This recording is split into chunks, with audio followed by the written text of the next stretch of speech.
Are you looking to understand and to heal the many ways that generational trauma shows up in your life? Are you curious about how storytelling might be a way to accomplish that? A powerful vehicle for transforming the impacts and reshaping our narratives. So, I'm Michael Gelbart, and I'm an integrative psychotherapist at Shift in Perspective. My mission is to help people to transform their relationships, including our relationship with our own selves, our bodies, our souls, our identities. And stories are a big part of that. My mission is to inspire and inform and support and uplift shifts in our perspectives to become more transformational in the ways that we tell stories about ourselves and the stories that we tell about our stories.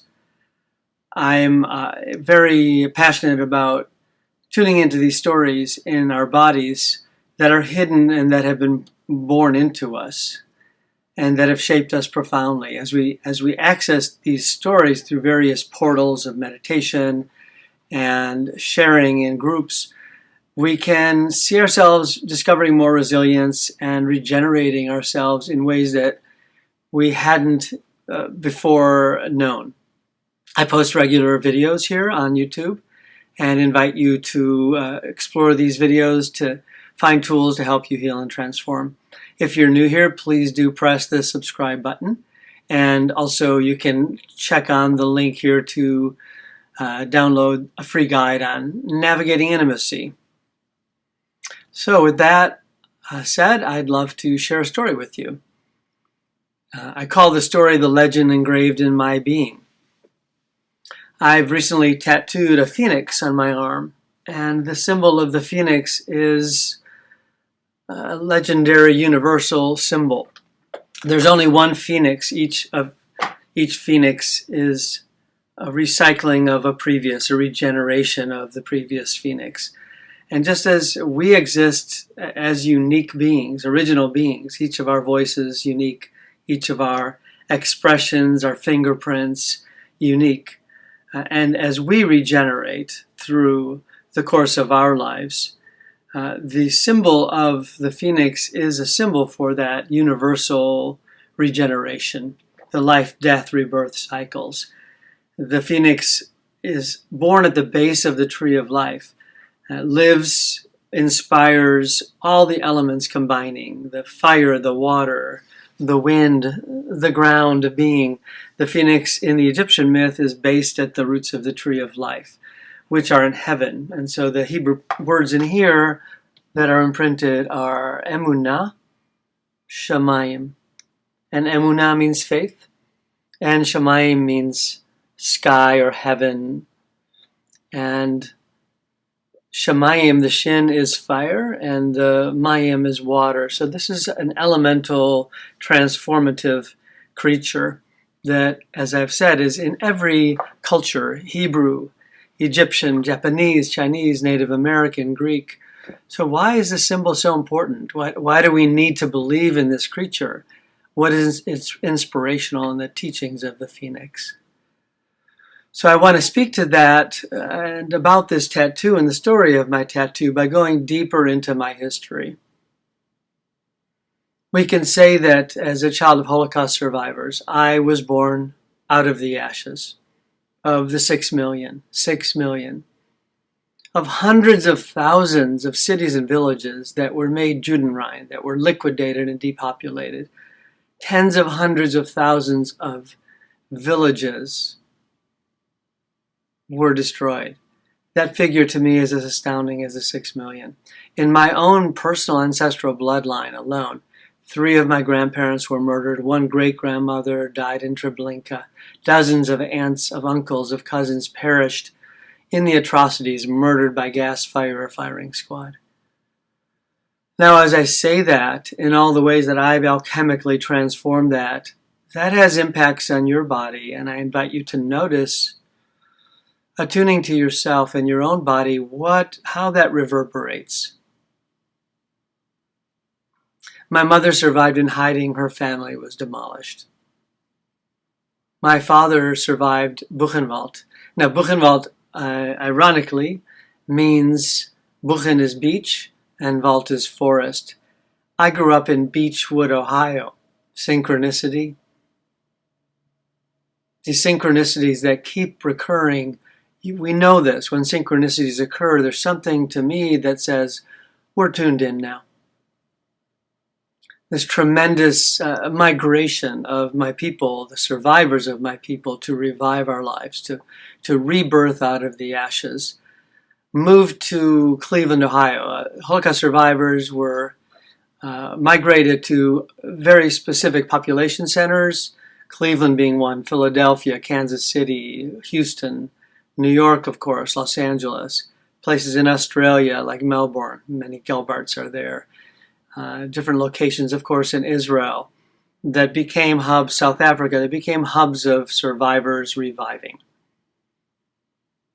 My dad has a tattoo engraved on his arm. It's a symbol of the fire that consumed his family and the involuntary nature of fire. The Hawaiian fire on Maui just occurred.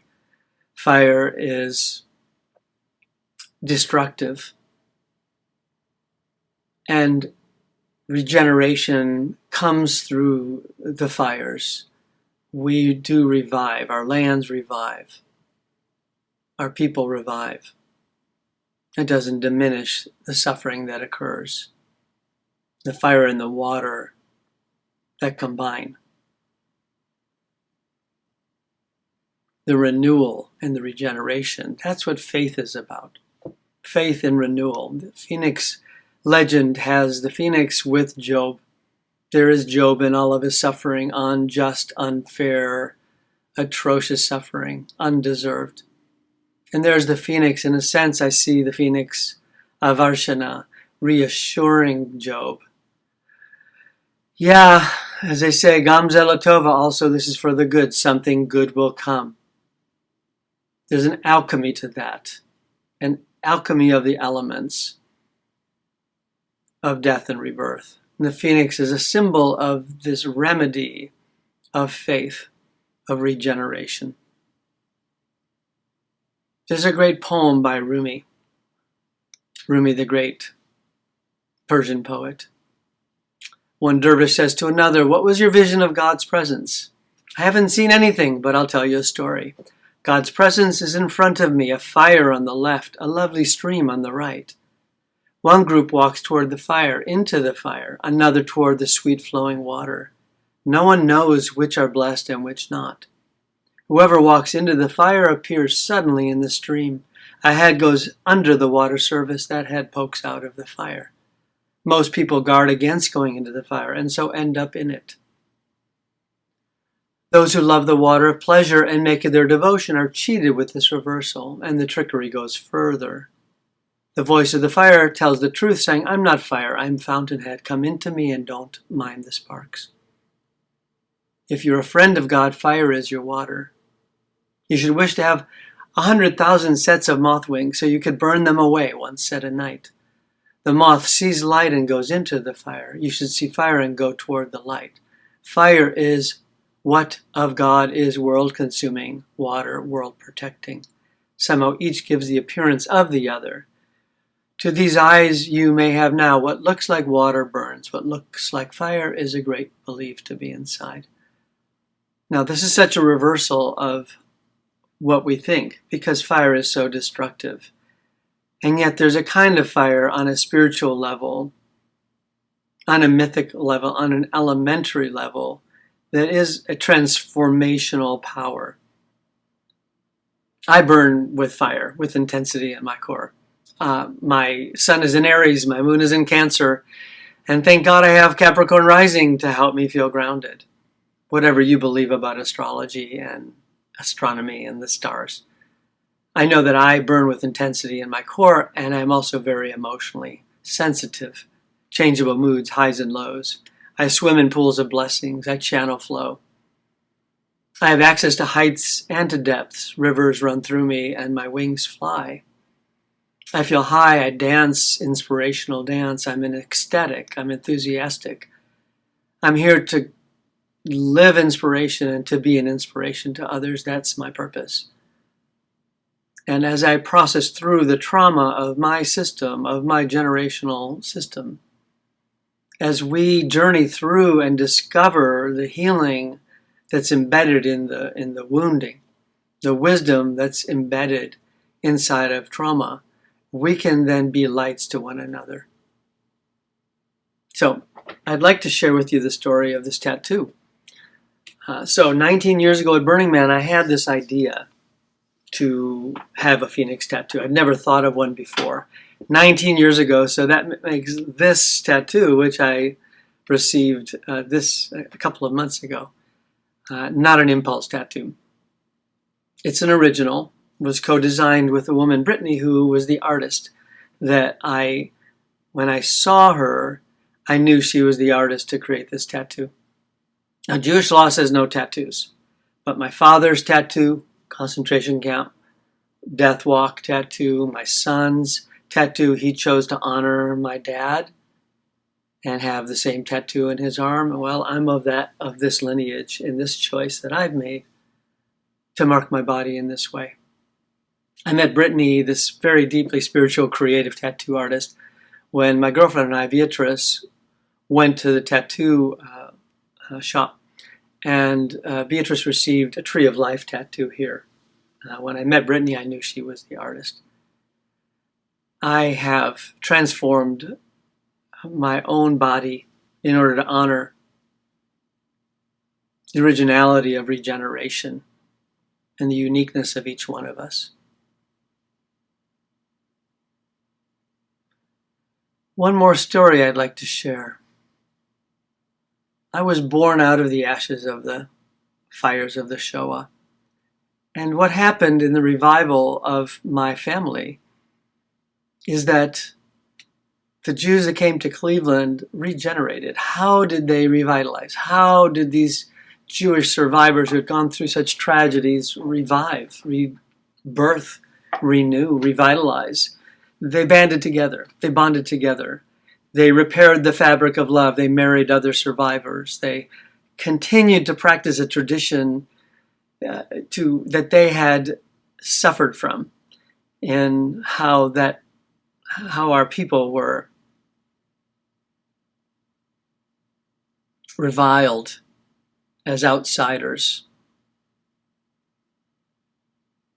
We chose to be insiders with one another and to repair the fabric with love and faith and connectedness. We would go to a place called Rose Farm. I remember well swimming in these waters with dragonflies. I love to be at the water level and watch the dragonflies moving. I feel very connected to dragonflies, hummingbirds. Again, another reason why this tattoo is on my arm. We would have barbecues. We would play baseball. We would swim, and this is some of the memories that I have from growing up with these Holocaust survivors. Was going to Rose Farm, was going to picnics and playing baseball and running around with other families, rebuilding community from the ashes of many, many lost communities. And I feel very grateful for the inspiration of these men of iron and these women that knew how to love, that the resilience of love and the resilience of bonding and renewing attachment and creating as much security as possible was their purpose and their mission, and well accomplished. Cleveland Jewish community built very strong and now has generations of second, third generations, and now fourth generations of children of Holocaust survivors that have shaped a very, very, very strong village, a very, very strong community that has now spawned and regenerated and has revived. So that said, I'll end the story there with a piece about the placement of my phoenix tattoo of a birthmark that, let's see if you can see, this birthmark is where in the Jewish tradition the tefillin box is placed. It's leather that's wrapped around the arms and around the fingers. And there's a box with Hebrew prayers there that has the Shema prayer, which is to listen, the art of listening. Another box is placed here in the third eye area. 6 days a week, Orthodox Jews put on these tefillin boxes, and mine is imprinted. That's my original birthmark tattoo, which is the egg of the phoenix in my own crazy way of taking the stories and alchemizing these stories for transformation and for wisdom. So I hope you've liked this story. Please, the bottom comment. Your comments are welcome. Again, subscribe to this YouTube channel. I'll share more stories. This was a big one.